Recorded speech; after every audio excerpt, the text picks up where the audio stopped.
Chapter 9. Save Us. The bridge must have caved in, cried Annie. They stared at the dried-up stream. Pumice had piled up in huge drifts like snow. We'll have to get through that stuff to get across, said Jack. He and Annie slid down the bank into the piles of pumice. As they started to move across it, more and more fell. Jack tried to move through the millions of warm grayish-white pebbles, but he was trapped. I'm stuck, cried Annie. Me too, said Jack.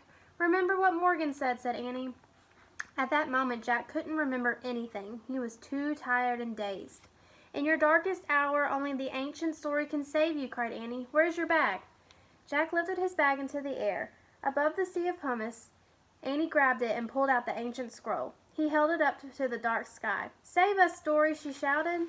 Jack felt himself sink deeper and deeper into the pumice. Suddenly, he heard a deep voice say, Rise, son. Then someone lifted Jack up into the air.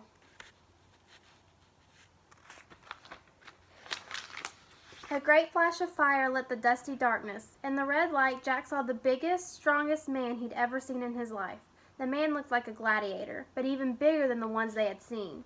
He held Jack with one hand and Annie with the other. He placed them both on the outer bank of the stream. Run, the giant gladiator boomed, before it's too late.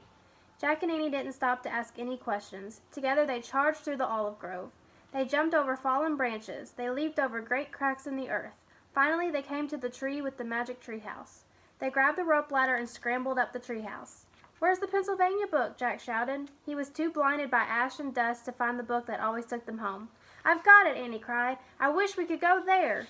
Jack felt the treehouse start to spin. It spun faster and faster and faster. Then everything was still. Absolutely, wonderfully, peacefully still. Alright, we only have 2 questions today because that was a short chapter. What did they get stuck in when they tried to cross the stream?